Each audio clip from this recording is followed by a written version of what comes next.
Deep Purple in Rock was out, and the record company decided that there wasn't a single on it, which didn't worry us one bit. We were of the opinion that in England singles didn't really matter for a band of our type. Whether we were right or wrong, I don't know, but that's just the stance that we took.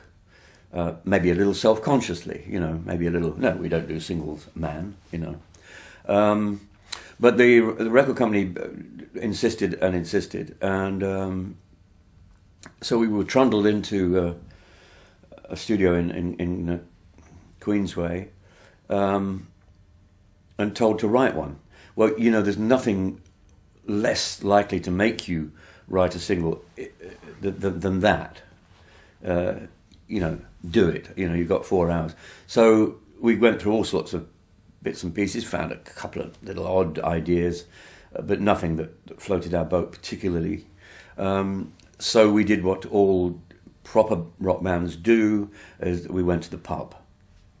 And the drink of the day, I believe, was Scotch and Coke.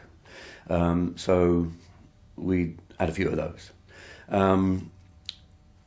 Weaved our way rather uncertainly back into the studio and grinned at each other for a while. And then Richie said, again, what about that, that version of Ricky Nelson's Summertime from the Gershwin song? And we went, yeah. He said, well, there's a little riff under there, which but it just went around and around. So we kind of played it around and around, and it got very quickly very boring. One of us, who knows who, came up with the idea of putting a turnaround in it.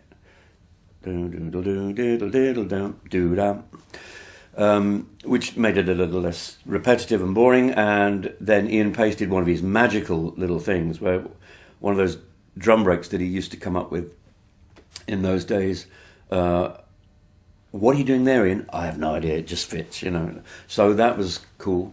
Suddenly we had a sort of a structure.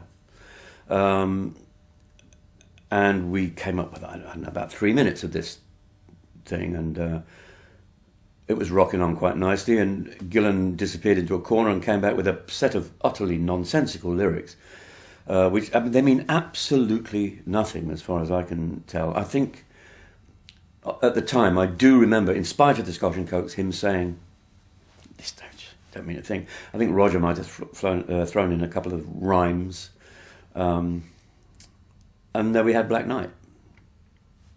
Spelling is important there. We never knew whether it was N-I-G-H-T or K-N-I-G-H-T. So it's either about a chess piece or a particularly cloudy English winter evening. I'm not quite sure.